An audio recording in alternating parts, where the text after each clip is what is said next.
بسم اللہ الرحمن الرحیم۔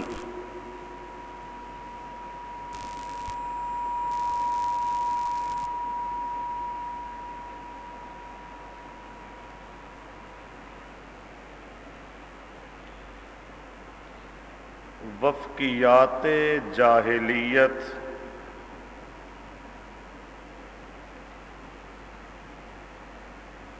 میں باب اول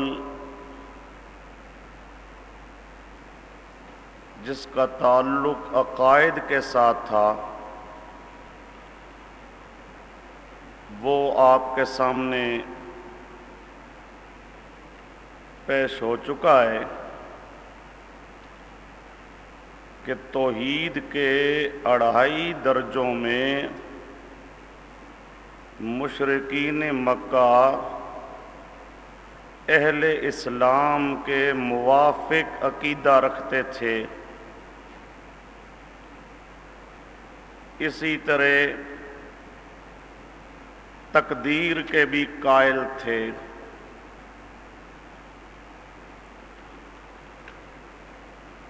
اب وفقیات جاہلیت کا دوسرا حصہ جس کا تعلق ہے مشرکین مکہ کے اعمال اور اخلاق کے ساتھ۔ مشرکین مکہ کے وہ اعمال اور وہ اخلاق جو اسلام کے ساتھ مطابقت رکھتے ہیں، اسلام نے بھی ان کو برقرار رکھا ہے، بے عین ہی برقرار رکھا ہے یا کچھ ترمیم کر کے برقرار رکھا، لیکن اسلام نے بھی ان چیزوں کو برقرار رکھا ہے۔ اب ان اعمال اور اخلاق کا آپ کے سامنے ذکر ہوگا۔ اعمال میں سب سے پہلا نمبر ہے نماز کا۔ مشرکین مکہ نماز پڑھا کرتے تھے۔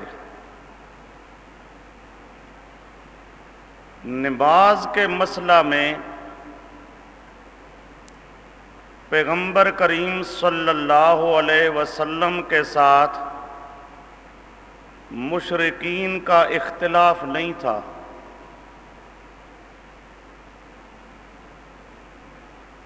نہ رسول پاک صلی اللہ علیہ وسلم نے ان کو نماز کی کبھی دعوت دی ہے، آؤ ہمارے ساتھ آ کے نماز پڑھو۔ مشرکوں کو نماز کی دعوت دینا یہ پیغمبر کریم کا طریقہ نہیں ہے۔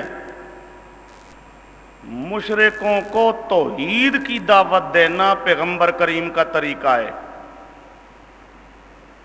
مشرکین عرب نماز پڑھا کرتے تھے، نماز کے مسئلے میں اہل اسلام کے ساتھ اختلاف نہیں تھا، نہ مسلمانوں نے مشرکوں کو کبھی نماز کی دعوت دی تھی۔ بات کو سمجھو، آج اگر کوئی آدمی نماز کی دعوت دیتا ہے مشرکوں کو اور پھر کہتا ہے کہ میں نبی پاک کے طریقے کے مطابق تبلیغ کر رہا ہوں، تو یہ پیغمبر کریم کے طریقے کے مطابق تبلیغ نہیں ہے۔ مشرکوں کو نماز کی دعوت دینا یہ نہ پیارے پیغمبر کا طریقہ ہے نہ پہلے کسی پیغمبر کا طریقہ ہے۔ مشرکوں کو پیغمبروں کا طریقہ ہے دعوت دینا توحید کی۔ اب سب سے پہلا عمل نماز، اس میں آپ کے سامنے پہلا ماخذ لکھا ہوا ہے۔ حضرت ابو ذر رضی اللہ تعالی عنہ حضور صلی اللہ علیہ وسلم کی ملاقات سے 3 سال قبل نماز پڑھا کرتے تھے۔ مسلمان ابھی ہوئے نہیں، دور جاہلیت میں ہیں، شرک کا زمانہ ہے، لیکن پھر بھی نماز پڑھ رہی ہیں، تو معلوم ہوتا ہے مشرک نماز پڑھا کرتے تھے۔ یہ مسلم شریف صفحہ 296، جلد نمبر 2۔ اسی طرح زید ابن عمرو ابن نفیل، زید ابن عمرو ابن نفیل بعثت نبوی صلی اللہ علیہ وسلم سے قبل نماز پڑھا کرتے تھے۔ البدایہ والنہایہ صفحہ 240، جلد نمبر 2۔ تیسرا ماخذ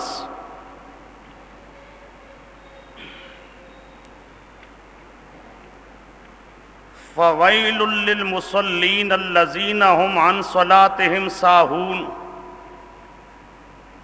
یہ سورۃ ماعون ہے۔ فَوَيْلٌ لِّلْمُصَلِّينَ، اس کا معنی ہے بربادی ہے ان نمازیوں کے لیے جو اپنی نماز سے غافل ہیں، بے خبر ہیں۔ جو نمازی اپنی نماز سے غافل اور بے خبر ہیں، ان کے لیے ویلون بربادی ہے۔ اب یہاں مسئلہ چلتا ہے کہ یہ مسلین نمازی جن کے لیے بربادی ہے، ان نمازیوں سے مراد کون ہے؟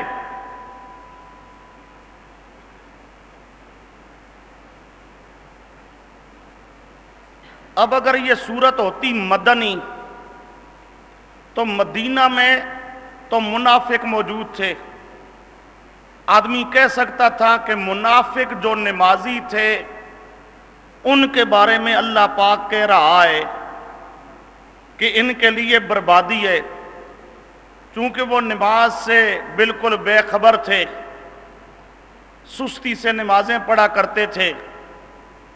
لیکن یہ سورت مدنی نہیں ہے، سورت ماعون، یہ سورت ہے مکی،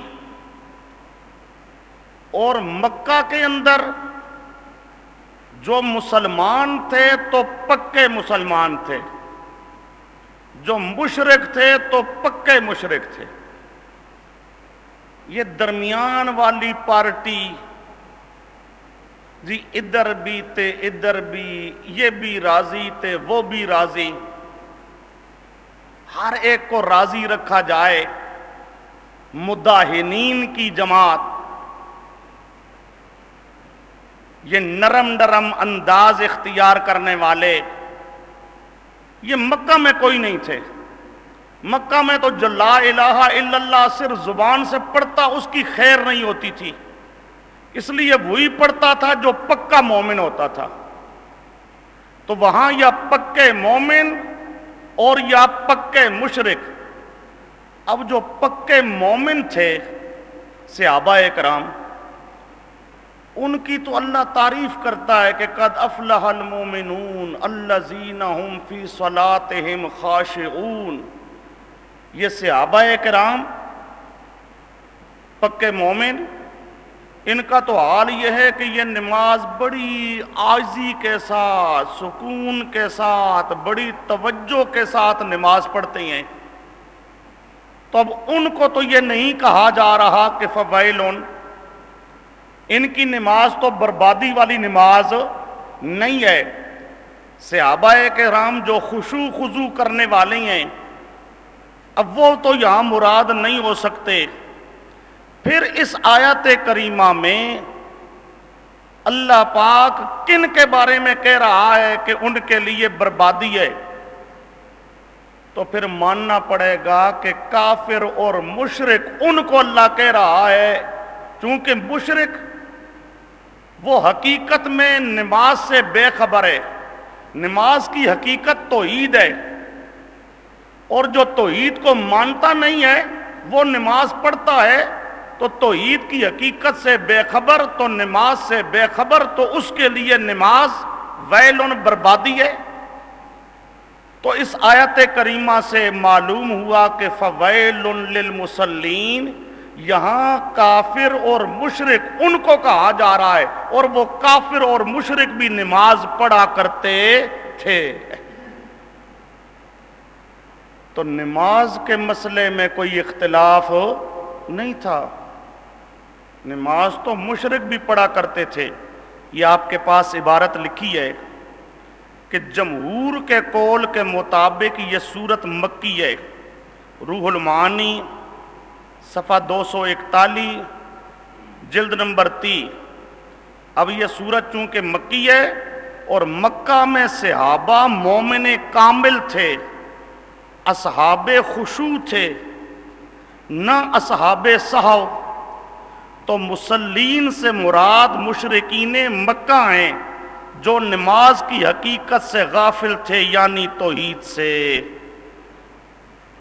تو یہ آیت کریمہ بتاتی ہے کہ مکے کا کافر بھی نماز پڑھا کرتا تھا، مشرکین مکہ کے اندر بھی نماز کے پڑھنے کا رواج تھا۔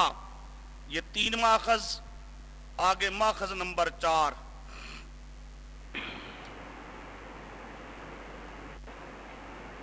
ماخذ نمبر 4،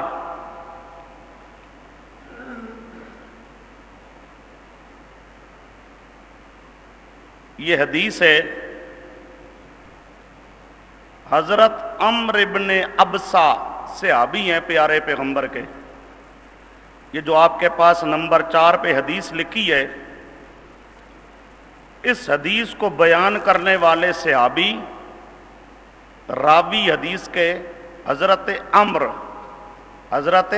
عمرو ابن ابسا رضی اللہ تعالیٰ عنہ، وہ فرماتے ہیں کہ رسول پاک صلی اللہ علیہ وسلم نے فرمایا کہ جب سورج طلوع ہو رہا ہو نا صبح کے وقت، تو طلوع کے وقت تم نماز نہ پڑھا کرو،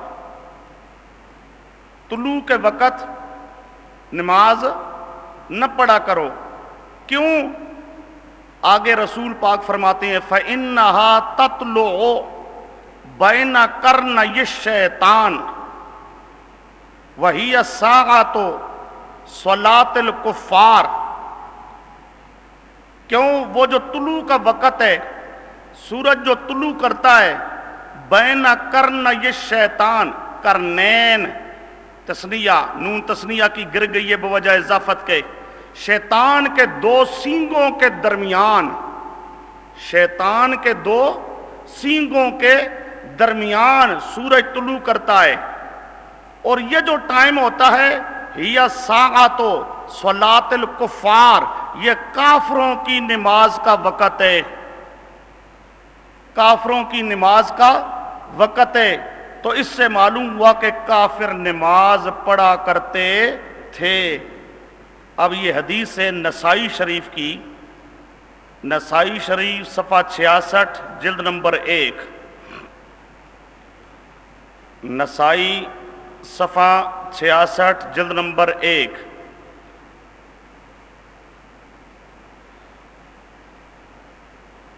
یہ پہلا عمل تھا جی نماز۔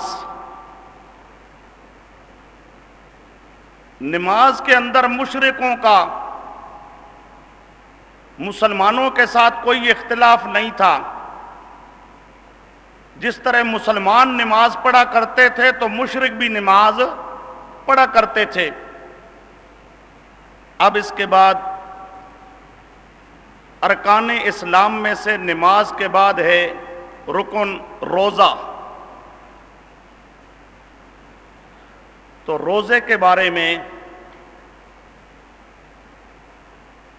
سمجھیے، مشرکین مکہ روزہ بھی رکھتے تھے، روزہ بھی، چنانچہ حدیث کے اندر موجود ہے کہ 10 محرم کا روزہ قریشی رکھا کرتے تھے، 10 محرم کا روزہ۔ اور رسول پاک صلی اللہ علیہ وسلم نبی بننے سے پہلے رسول پاک صلی اللہ علیہ وسلم بھی 10 محرم کا عاشورہ کا روزہ رکھتے تھے. 10 محرم کا عاشورہ کا روزہ رکھتے تھے. یہ بخاری شریف صفحہ 646 جلد نمبر 2. بخاری شریف صفحہ 646 جلد نمبر 2.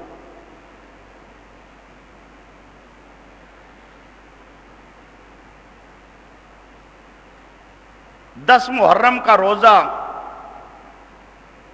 ابھی رسول پاک کے نبی بننے سے پہلے کا چلا آ رہا ہے.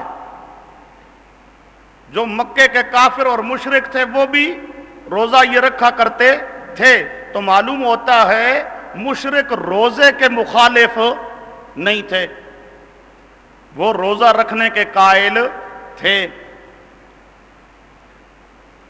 اس سے یہ بھی معلوم ہوا کہ 10 محرم پہلے زمانے سے ایک عزت والا دن سمجھا جاتا تھا.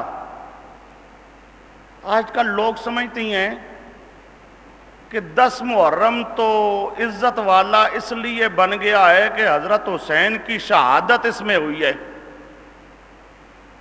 یہ بات نہیں. حضرت حسین کی شہادت سے پہلے، بلکہ رسول پاک صلی اللہ علیہ وسلم کی نبوت سے بھی پہلے 10 محرم کو عزت کی نظر سے دیکھا جاتا تھا. لوگ 10 محرم کو روزہ رکھا کرتے تھے.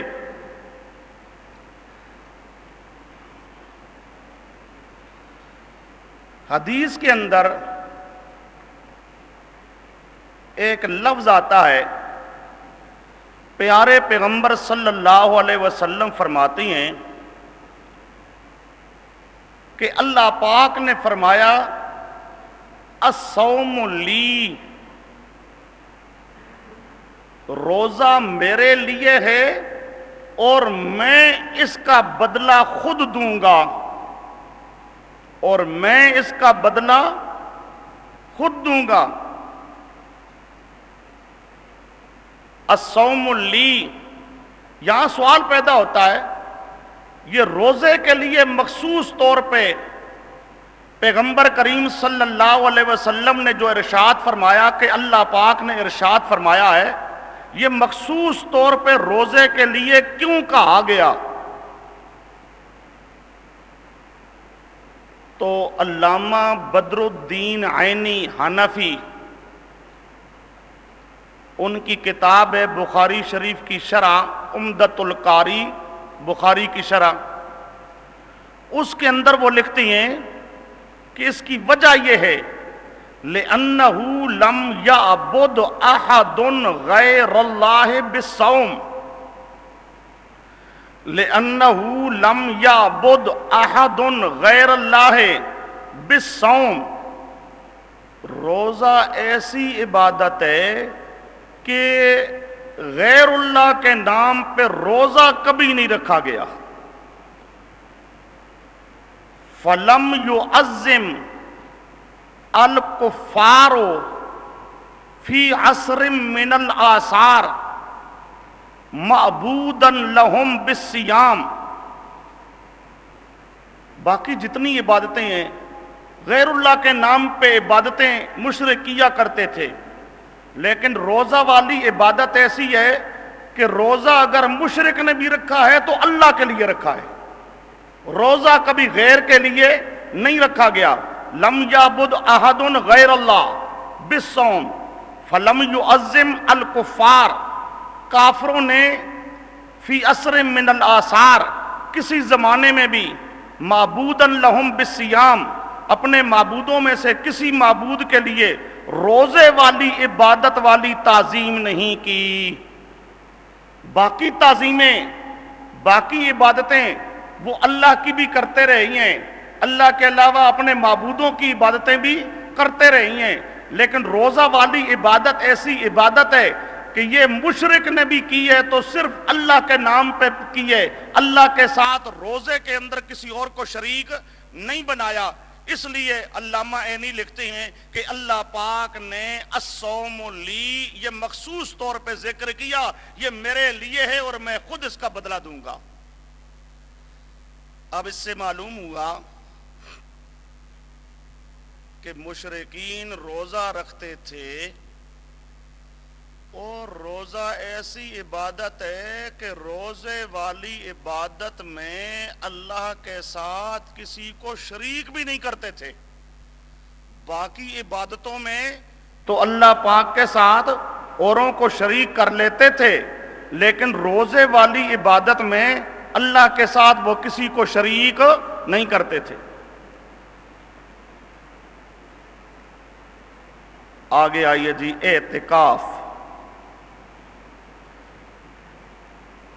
نماز جو اسلام کا رکن ہے، مشرکین اس کے بھی قائل تھے۔ روزہ جو اسلام کا رکن ہے، مشرکین اس کو بھی مانتے تھے۔ اب